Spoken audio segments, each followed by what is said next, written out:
representação parlamentar fez um estudo minucioso desta matéria e a nossa conclusão é que, analisando nomeadamente a legislação que foi adotada nas Canárias e também na região autónoma da Madeira, por exemplo, na região autónoma da Madeira, nem sequer há uma adaptação à realidade e às especificidades locais, é pura e simplesmente o enunciar das entidades regionais que passam a ter as competências das entidades nacionais, portanto não existiu nenhuma adaptação.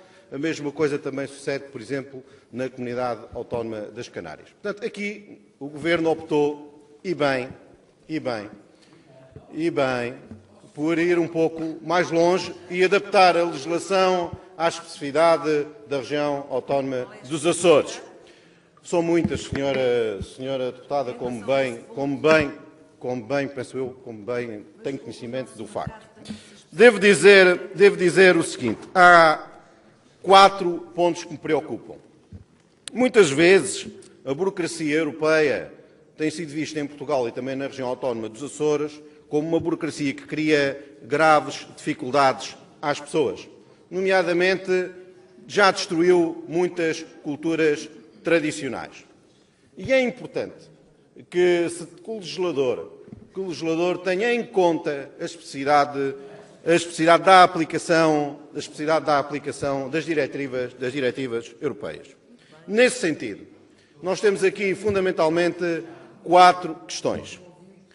A primeira tem a ver com o artigo 4º, que aliás o Bloco de Esquerda tem uma proposta de alteração, que diz respeito à dispensa de pré-certificado ou certificado na publicitação dos edifícios para venda ou locação. Nesta matéria, devo dizer o seguinte, estou de acordo com a proposta que o Governo aqui apresenta. Estou de acordo com a proposta que o Governo aqui apresenta, tendo em conta aquela que também foi a explicação do Governo no âmbito da Comissão, ou seja, que se o interessado, o comprador, considerar e relevar muito a presença deste certificado, desta certidão, poderá sempre, conforme negocia o preço, também poderá exigir a presença da mesma no ato do negócio ou da negociação em relação à compra do edifício. E, portanto, nesse sentido, eu considero que é uma boa medida. Por isso, votarei contra a proposta do Bloco de Esquerda nesta matéria. Em relação ao período de validade do certificado, atenção, meus senhores, eu já estou quase a terminar. Em relação ao período de validade do certificado,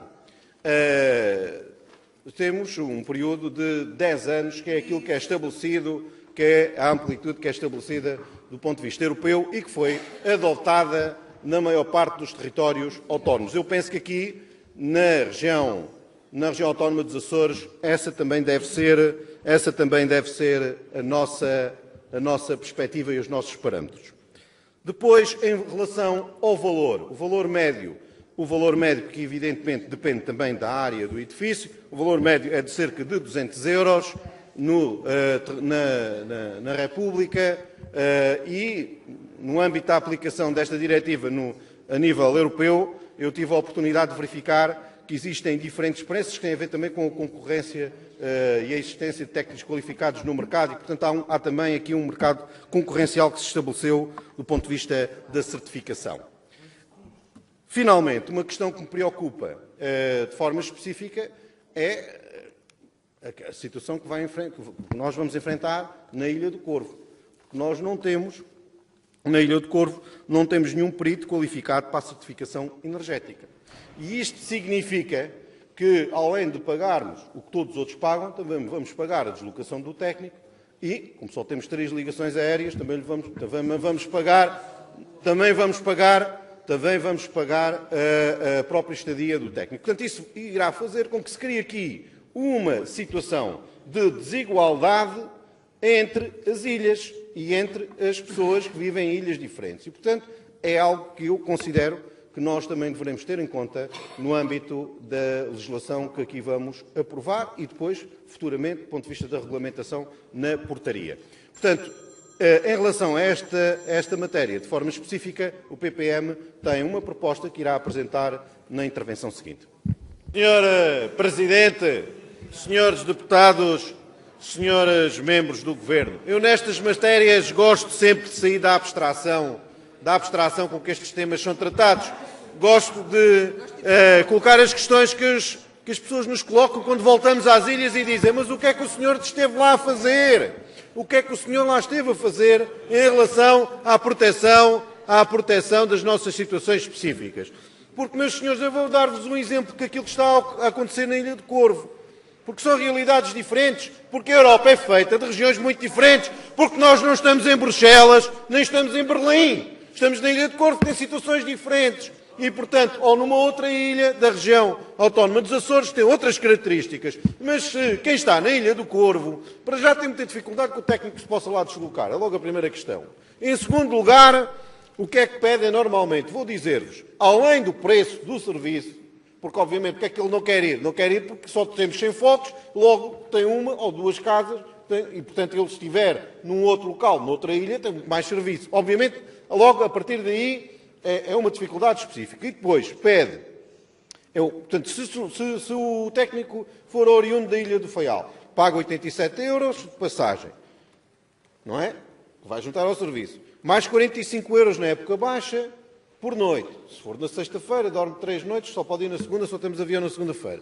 Mais 15 € por refeição. E, portanto, além do preço do serviço, se juntarmos tudo com o preço médio do serviço, 527 € é o que as pessoas vão pagar na Ilha do Corvo. Quer dizer, e isto é absolutamente insustentável. Por isso é que nós temos que pensar e temos que proteger. Do ponto que não podemos fazer, há uma diretiva. Pronto, então vamos aplicar como se estivéssemos num bairro de Bruxelas. Vamos aplicar lá aqui como se estivéssemos num bairro de Bruxelas. Não pode ser, senhores. Não pode ser. E por isso é que nós temos que acautelar as realidades locais. Por isso é que nós temos que adaptar as realidades locais e temos que ter essa pretensão. Portanto, do ponto de vista do Governo, deixem-me só terminar, só para dizer o seguinte.